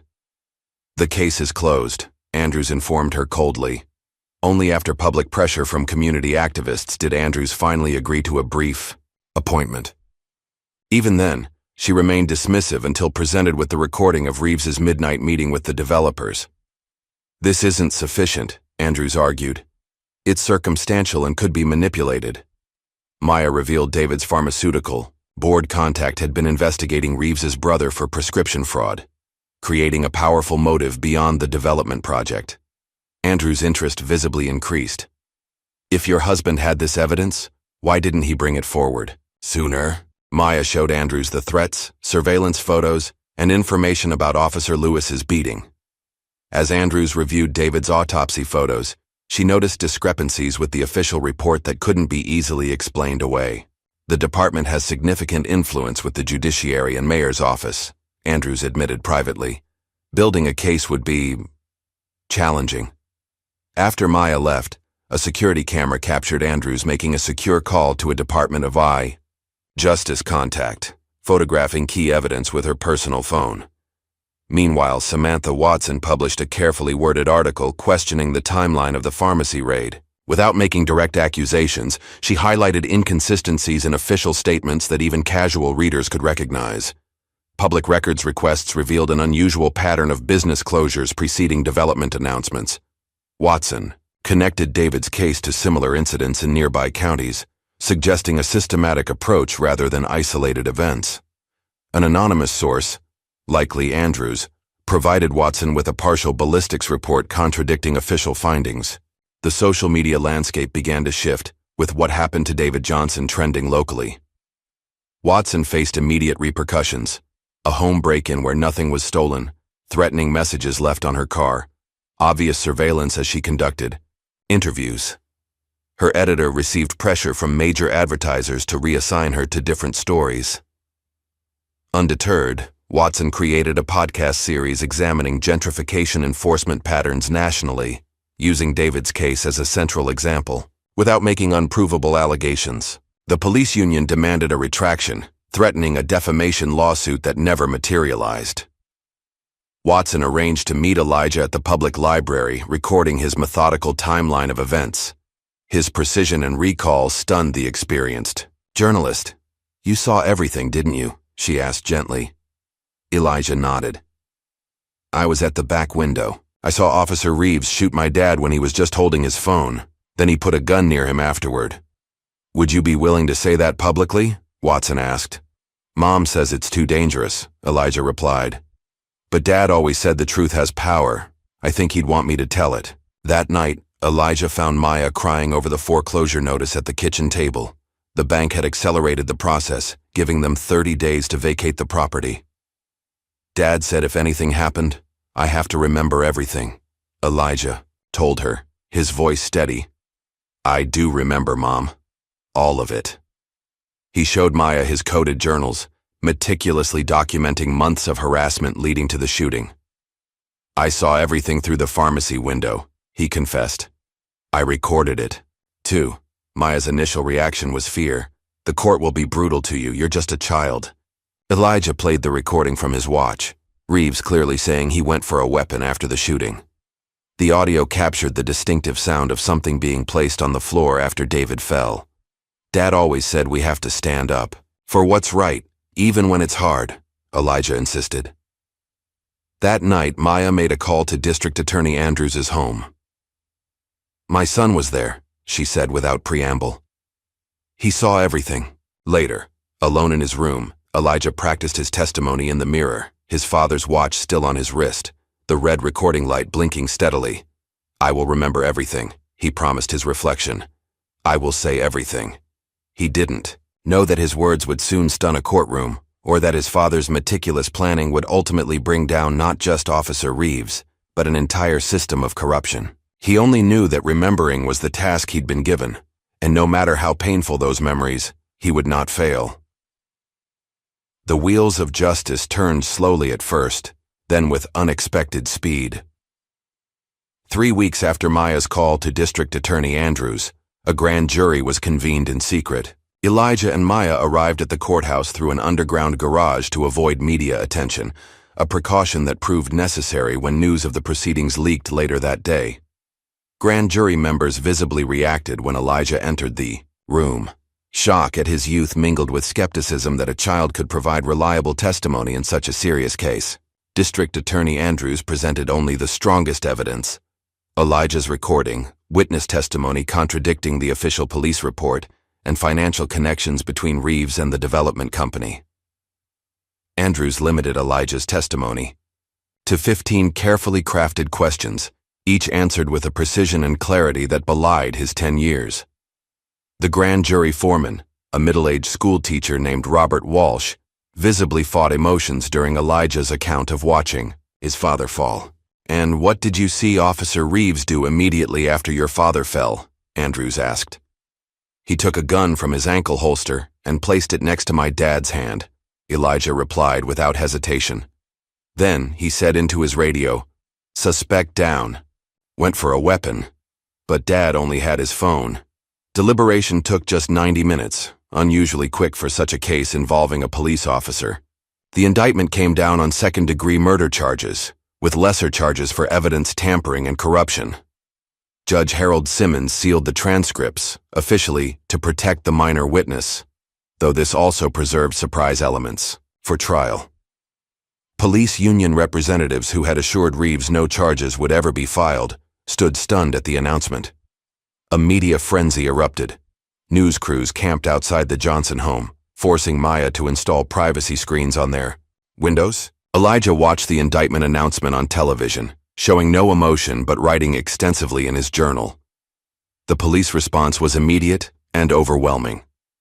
The union hired legendary defense attorney Eleanor Bradford, a former prosecutor, with an unblemished 52-0 record defending officers accused of misconduct. The department created a legal defense fund, raising $750,000 within days through donations from police associations nationwide. Full-page newspaper ads proclaimed Reeves a hero officer persecuted for doing his job. The defense filed 27 motions to dismiss before arraignment even occurred, attempting to derail the prosecution before trial could begin. Jury selection revealed extensive defense resources. Bradford's team conducted detailed background research on every potential juror, including social media history going back years. Police officers took vacation days to pack the courtroom in uniform, creating an intimidating wall of blue during proceedings. More disturbing, the department redistributed patrol officers to increase visible presence in potential jurors' neighborhoods, a not-so-subtle reminder of who protected their homes. Bradford's opening statement masterfully portrayed David as the aggressor, a desperate man cornered in his illegal operation, willing to do anything to escape justice. She painted Reeves as a dedicated officer protecting the community from a dangerous criminal. Maya's modest legal team, one overworked public prosecutor and a volunteer attorney from the civil rights community, appeared dwarfed by the defense's 6 attorneys and multiple paralegals. Most concerning was Judge Robert Harmon's history as former police department counsel, his campaign heavily funded by the same police union now defending Reeves. The intimidation extended far beyond the courtroom. The Johnson home was vandalized 3 times in 2 weeks, police response deliberately slow each time. Liar appeared spray-painted on their garage after news of Elijah's grand jury testimony leaked. Maya's car brake lines were cut the morning of the preliminary hearing, discovered only because Mrs. Turner noticed fluid leaking in their driveway and insisted on checking before Maya drove Elijah to school. Anonymous calls to Maya's office detailed Elijah's route to school with disturbing accuracy. Unmarked cars followed them to the courthouse, parking conspicuously nearby to ensure they noticed the surveillance. Maya received photos of herself at court, with crosshairs superimposed over her face. Elijah's school principal suggested homeschooling might be best for everyone concerned. Their attorney's office was broken into, case files specifically targeted while valuable electronics remained untouched. Prosecution witnesses reported similar intimidation, several recanting testimony after unexpected tax audits or relatives receiving traffic citations. The FBI finally provided protection after Elijah found a sophisticated tracking device attached to his backpack. Court security screened Maya extensively while allowing police supporters in with minimal checks, an imbalance that spoke volumes about institutional loyalty. The defense strategy quickly emerged. Character assassination, rather than disputing the shooting facts. Bradford produced witnesses claiming to have purchased unauthorized medications from Johnson Pharmacy. Witnesses later revealed to have been paid through complex channels linked to the police union. David's college activism was portrayed as anti-police sentiment and radical tendencies. Maya's housing discrimination cases were framed as a vendetta against property owners. Bradford repeatedly suggested Elijah had been coached extensively and manipulated by his mother's prejudice. A financial expert testified about irregularities in pharmacy accounts, implying money laundering without providing evidence. Photos of David meeting with known community activists were presented as if they were suspicious criminal associations rather than normal community involvement. Character witnesses for David faced brutal cross-examination about their own minor legal issues, no matter how irrelevant or distant in the past. A medical expert questioned Elijah's capacity to accurately recall traumatic events, suggesting false memory syndrome without ever having examined him. The technical barriers continued mounting. Judge Harmon ruled Elijah's watch recording inadmissible due to chain of custody concerns, despite authentication by 2 independent experts. Financial evidence connecting Reeves to developers was excluded as irrelevant to the moment of shooting. Testimony about previous harassment was deemed prejudicial and disallowed. The defense successfully argued David's entire background in community activism created a predisposition against law enforcement that should be excluded. Maya's attorney's repeated objections were overruled, while defense objections were consistently sustained. Key prosecution witnesses had their testimony limited to such narrow parameters that context became impossible to establish. The judge allowed defense to present David's college arrest record from a civil rights demonstration, but excluded his extensive community service history as irrelevant to character. The jury was forbidden from hearing about similar excessive force complaints against Officer Reeves.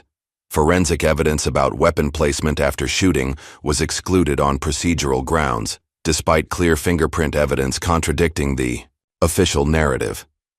District Attorney Andrews grew openly frustrated, seen arguing with Judge Harmon during recess about blatant bias in his rulings. "Your Honor, the defense has been permitted to present character evidence while we've been blocked at every turn," Andrews protested. "This isn't justice, it's a performance." "Watch yourself, counselor," Harmon warned. "I won't hesitate to hold you in contempt."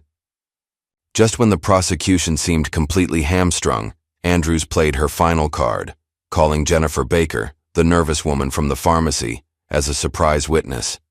The defense objected vigorously, claiming inadequate notification despite the witness being on their disclosed list for weeks. Judge Harmon reluctantly allowed the testimony after a lengthy sidebar discussion. Baker took the stand trembling visibly. "They forced me to help them," she testified, her voice barely audible at first. "Who forced you?" Andrews asked. "Officer Reeves and his partners. They threatened to deport my mother and investigate my brother's business if I didn't cooperate." Baker described receiving a package from Officer Wilson with instructions to deliver it to David Johnson and act nervous. "They told me exactly what to say, how to act. They said it was part of an undercover operation." Her detailed testimony corroborated Elijah's account and described a larger conspiracy involving multiple officers. The court sat stunned as she revealed the extent of the planning involved. Officer Reeves said they needed to make an example of Mr. Johnson. He said once they got the pharmacy, the rest of the neighborhood would fall in line. Cross-examination turned vicious immediately. Bradford attacked Baker's immigration status and a minor shoplifting charge from a decade earlier. Despite this, Baker maintained her composure, her testimony corroborating the timeline Elijah had established. The momentum seemed to be shifting. For the first time since the trial began, Reeves looked genuinely concerned, passing frequent notes to his attorneys. Police attendance in the gallery thinned noticeably as the testimony continued through a second day. Then everything changed again. During the lunch break, security cameras captured Officer Wilson approaching Baker in the courthouse bathroom. Though no audio was recorded, the body language was clear: intimidation. When Baker returned for afternoon testimony, she appeared visibly distraught, makeup hastily reapplied over tear tracks. Her testimony shifted dramatically. "I may have misunderstood the instructions I was given," she said, contradicting her morning statements. Andrews immediately objected, requesting a witness tampering investigation. Judge Harmon overruled without explanation. By the end of the day, Baker had recanted key elements of her testimony. "Officer Reeves never directly instructed me to do anything illegal," she concluded, avoiding eye contact with everyone in the courtroom. Court officers noted Officer Wilson escorting Baker from the building afterward. She disappeared that evening. Her apartment found empty the next morning. 3 days later, Maya spotted Baker working a security desk at the development company headquarters, a position that hadn't existed the week before. DA Andrews' frustration grew as her case unraveled through judicial rulings and witness intimidation. Key testimony continued to be disallowed on increasingly tenuous procedural grounds. Her junior prosecutor resigned in protest over what he termed a miscarriage of justice. Media coverage shifted, portraying the case as overreach by an ambitious DA. The prosecution witness list shrank as the intimidation campaign bore fruit. Former pharmacy employees suddenly remembering inventory discrepancies. Neighbors who initially supported David now uncertain about his character. Andrews finally approached Maya about a potential plea agreement. "We might not be able to get justice in this court," she admitted grimly. "But a plea keeps the door open for federal charges later." Maya adamantly refused. David deserves the truth to be heard, not a convenient compromise. With options dwindling, Andrews placed all her hopes on Elijah's testimony, a tremendous burden for a 10-year-old boy. She spent hours coaching him, knowing he represented their final chance for conviction. "Just tell the truth exactly as you remember it," she advised. "Don't let them confuse you or make you angry." The defense, sensing the threat Elijah's testimony posed, filed motions to exclude him based on competency concerns. Judge Harmon denied these motions, one of his few rulings favoring the prosecution, noting Elijah's academic record and the grand jury's prior acceptance of his testimony. Before Elijah could testify, however, Maya was called to the stand. She maintained composure through initial questioning about the timeline and events surrounding David's death. Then defense attorney Bradford introduced body cam footage of the pharmacy aftermath without warning. The courtroom screen showed David's body, blood pooling around him on the white pharmacy floor.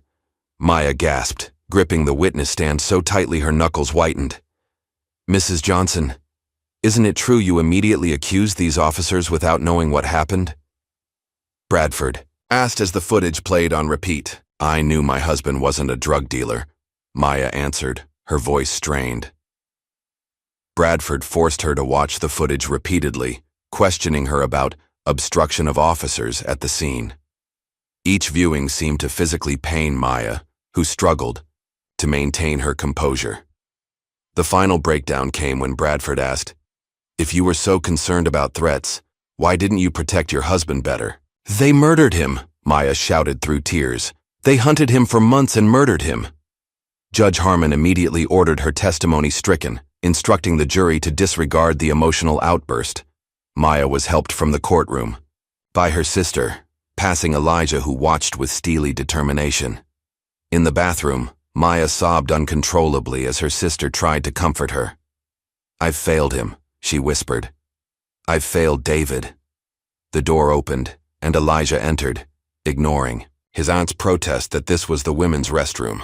"It's okay, Mom," he said with remarkable calm. "I was there. I saw everything.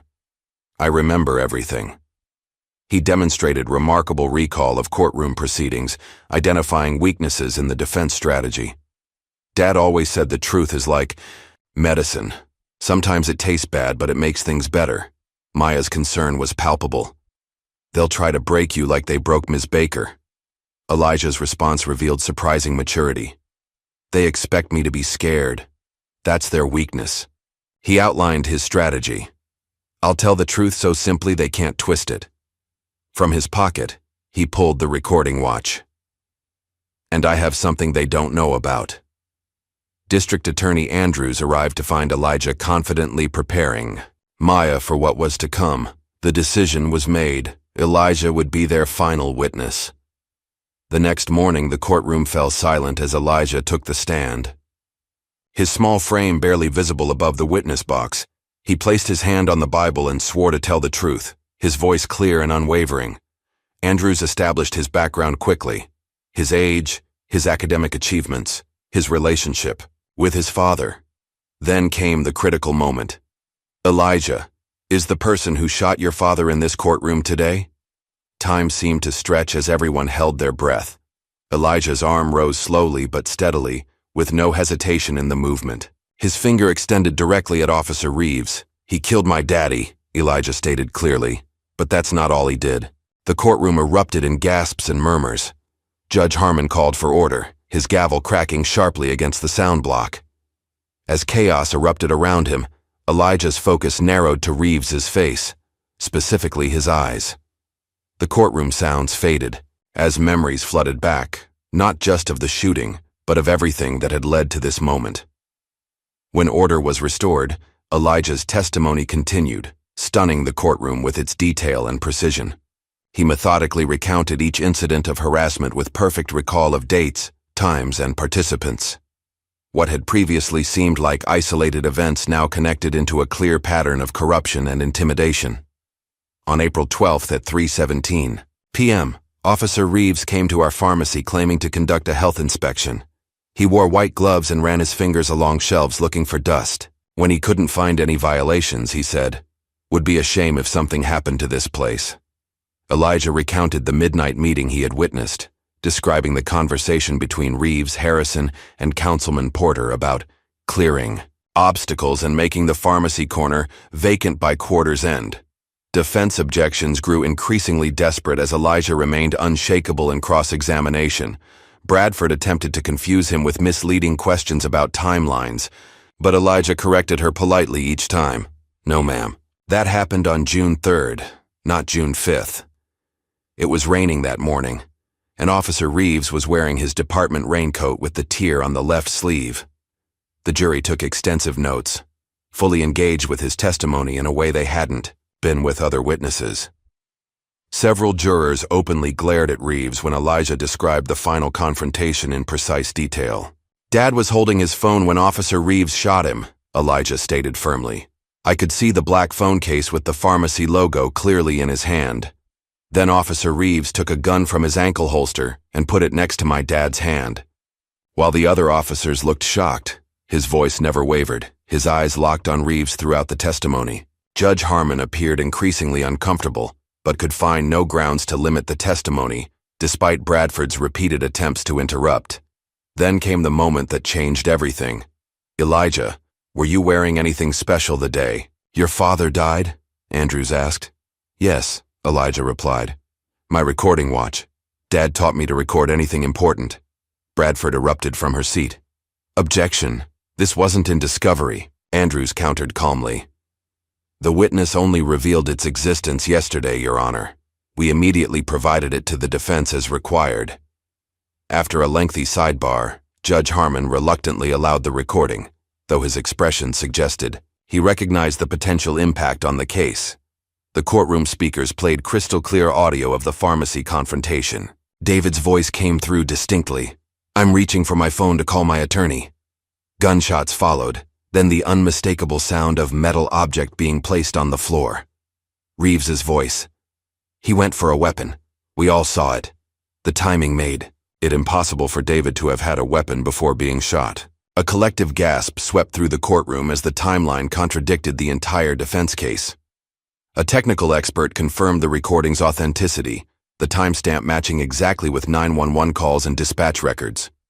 Defense attorney Bradford frantically whispered to an increasingly pale-faced Reeves, while jury members exchanged significant glances. Bradford demanded the recording be ruled inadmissible, citing various technicalities including obtained by a minor without consent. A lengthy legal battle ensued over one-party consent laws and whether Elijah's minor status affected the recording's admissibility. Police union representatives in the gallery made urgent phone calls while courtroom doors were suddenly locked for security concerns. The defense requested a private conference with the prosecution and judge, clearly offering a surprise plea deal behind closed doors. Andrews returned looking resolute. "The people reject any compromise of justice," she announced firmly. Bradford's strategy shifted to attacking the recording's chain of custody and technical reliability. Expert witnesses contradicted each other about audio authenticity, creating confusion designed to plant doubt. To everyone's surprise, Judge Harmon allowed the recording. The jury should evaluate the reliability themselves. His expression suggested the case had grown beyond his ability to control the narrative. The defense's final desperate strategy claimed David had doctored the recording before his death to frame police.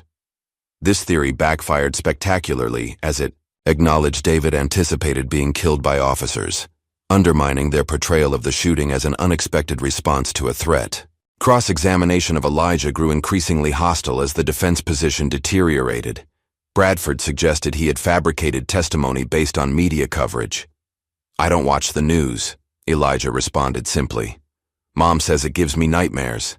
He countered each accusation by reciting details not public knowledge, further rattling the defense. Reeves passed increasingly frantic notes to his attorneys, visibly agitated as questioning failed to undermine Elijah's account. Judge Harmon warned Reeves about his behavior after he punched the table during testimony. Defense questions became more aggressive until Andrews' objections were finally sustained. Then came the moment that broke Reeves' carefully constructed facade. Elijah turned to face him directly. "Why did you tell Officer Wilson to clear the pharmacy before coming in if it was a surprise inspection?"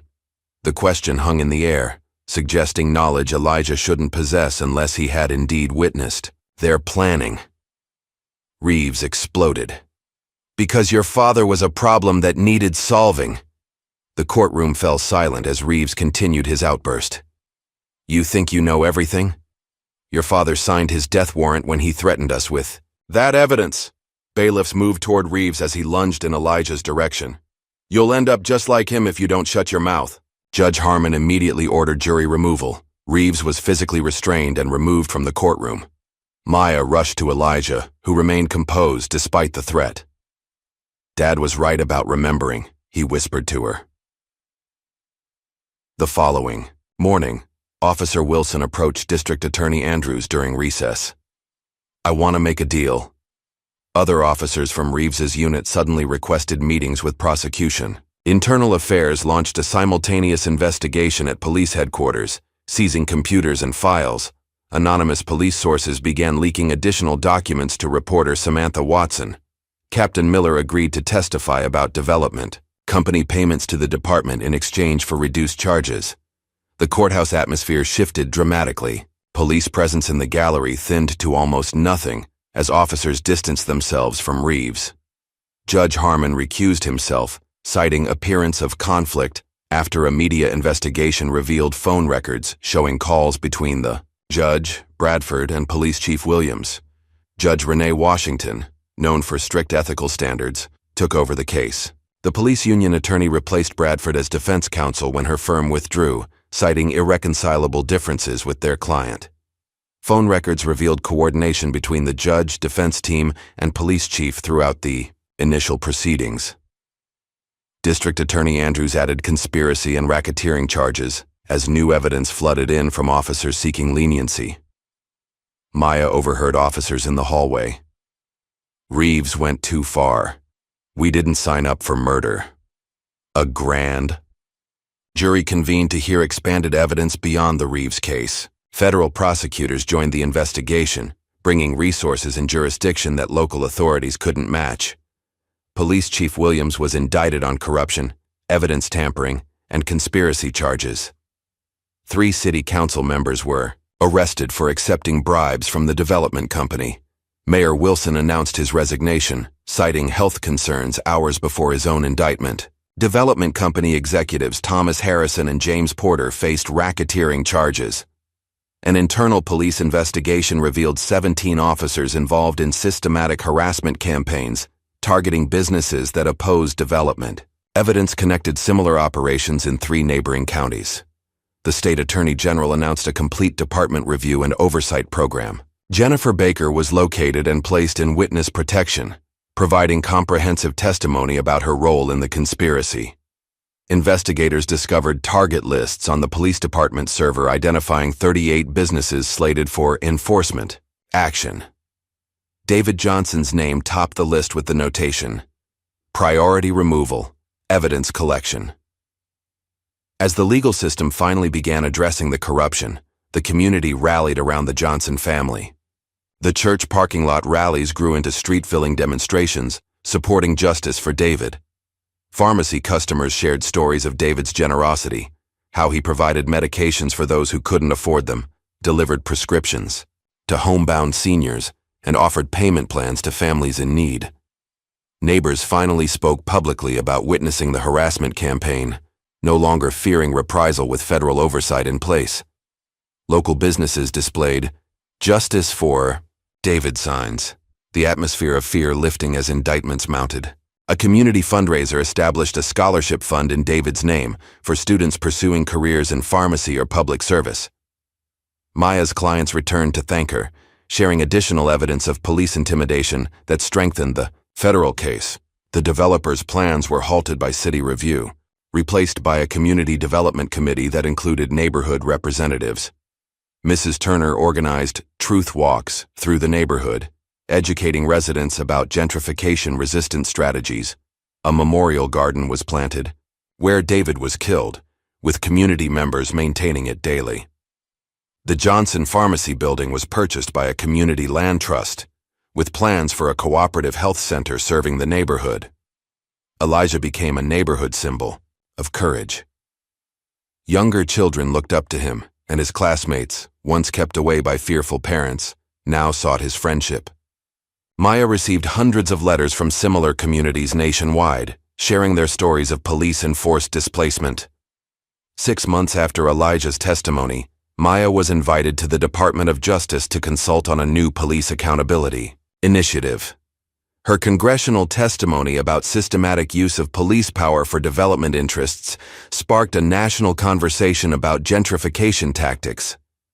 Her law practice expanded to focus specifically on cases connecting housing discrimination and police misconduct. Prestigious law journals published her analysis of enforcement-driven gentrification, establishing a new framework for understanding urban displacement. Major civil rights organizations created a coalition based on Maya's research, providing legal resources to communities facing similar pressures. Law schools requested her lectures on community defense strategies against coordinated displacement efforts. The settlement from the city established precedent for similar cases nationwide. Maya established a legal clinic in the neighborhood, training a new generation of civil rights attorneys. The developer's frozen assets were redirected to a community development fund under her oversight.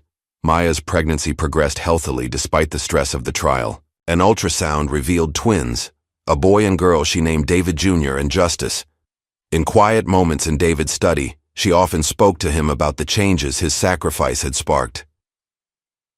"Your death made a difference," she whispered one night, touching his photograph. "The system is changing because you stood firm."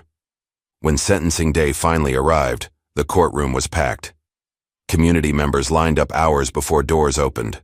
Impact statements from neighbors and pharmacy customers described David's importance to the neighborhood. Maya's statement focused not on vengeance but systemic change. "My husband believed in justice even when the system failed him. Today we see that justice delayed is not always justice denied." Elijah declined to speak during sentencing, instead placing his father's pharmacy pin on the evidence table, a silent reminder of what had been lost. Judge Washington acknowledged the broader implications beyond the individual case. "This court has witnessed not just a murder, but the attempted murder of justice itself through corruption of the very systems designed to protect citizens." Reeves was given the maximum sentence, 30 years without parole, plus consecutive terms for corruption charges.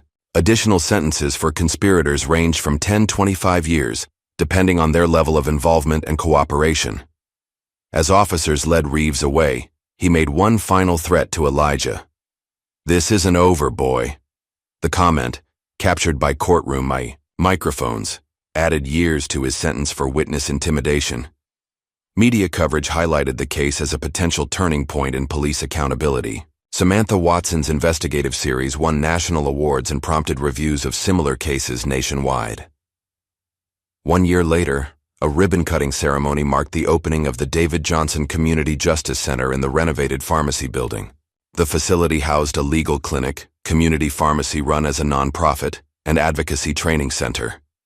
Maya stood proudly with 1-year-old David Jr. in her arms, Justice toddling beside her holding Elijah's hand. Now 11, Elijah had grown taller and more confident, though his eyes still held a seriousness beyond his years. "My father believed that remembering is the first step toward justice," Elijah told the gathered crowd. "But remembering without action changes nothing. This center represents both memory and action combined." National news covered the center's opening, highlighting successful reforms following the case. The police department operated under new leadership with a community oversight board wielding actual authority.